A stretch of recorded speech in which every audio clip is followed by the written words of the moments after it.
जय श्री कृष्णा। मैं वेदब्रह्म.com की तरफ से आराध्य गुरु जी बात कर रहा हूँ। आप सभी फैमिली के लिए ढेर सारे होली की शुभकामनाएं। आज आपने सभी ने पिछले महाशिवरात्रि की वीडियो को बहुत सारा प्यार दिया, उसके लिए दिल से शुक्रगुजार हूँ। तो आज हम बात करेंगे होली के बारे में।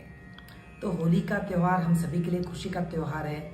इस दिन ये कब से शुरू हुआ या इसके पीछे का स्टोरी क्या है, इसको समझने का कोशिश करते हैं। तो होली जो है हमारे पास, हम बहुत साल पुराने से होली बनाते आते हैं।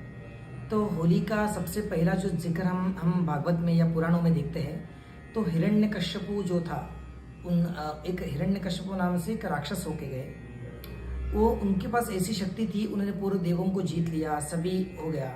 तो एक युद्ध के कारण उनकी पत्नी गर्भवती थी, उस वक्त में उनको युद्ध के लिए निकलना पड़ा।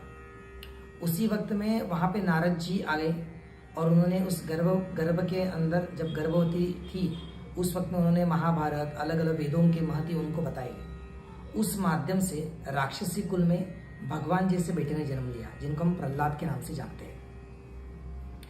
तो प्रहलाद का अवतार ऐसा था कि वो हमेशा विष्णु भक्ति में लीन रहता था। तो उसके पिताजी ने उसको कहा कि भगवान मेरा कुछ नहीं होता, मैं ही भगवान हूँ, मेरे ही पूजा करो। उसको राक्षसी स्कूलों में पढ़ाया गया, उसको बहुत उसके लिए जिद कर दी गई, उसको विष पिलाने की कोशिश की गई, उसको दरी से नीचे फेंक दिया गया और उनको नागों के झुंड के अंदर भी रख दिया गया। फिर भी उसको कुछ भी नहीं हुआ। भगवान विष्णु की कृपा से उनको कुछ नहीं हुआ। तो एक दिन इसने कहा कि हम इसको जला देंगे। तो जलाने के लिए उसने अपने बहन को बुलाया। उसका बहन, हिरण्यकश्यपु का बहन का नाम जो है, उनका नाम है होलिका। होलिका जो राक्षसी थी, इस राक्षसी को एक शक्ति, एक वरदान ब्रह्मदेव के माध्यम से प्राप्त हुई थी। तो एक चद्दर, जिसको हम दुपट्टा जैसी एक चीज थी, जो उनको मिला था कि आप, ये आपके शरीर पर रहेगी तो कभी भी आपको अग्नि स्पर्श नहीं कर सकेगा।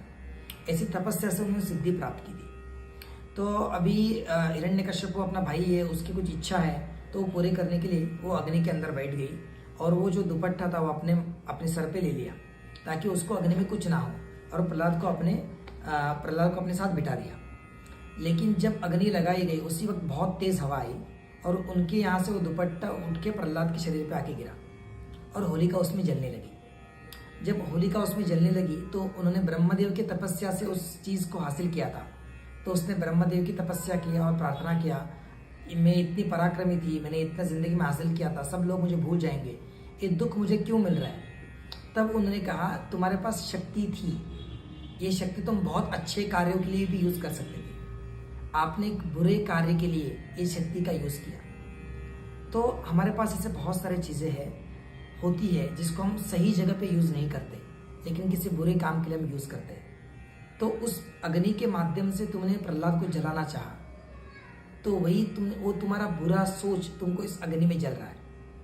तो इंसान जब भी किसी के लिए बुरा सोचता है या बुरा करना चाहता है, तो उसको खुद के लिए पहले वो बुरा होना पड़ता है। तो हमारे अंदर जो सोच है उस अग्नि के अंदर जल के जाए। इसलिए ब्रह्मदेव ने आपकी शक्ति को कोई भूलेगा नहीं, ऐसे बोल के होलिका को वरदान दिया कि आपको लोग हमेशा याद रखेंगे, आपके याद में होली का त्यौहार किया जाएगा। और आज से आपको वरदान दिया है, सभीयों का पाप नाश करना, सभीयों के अंदर बुरे सोचों का नाश करने की जिम्मेदारी मैं आपको देता हूँ। इसलिए हर साल हम होली मनाते हैं। होली के वक्त में हम गाय का जो गोबर रहता है उसकी चिता रख के उसको जलाते हैं।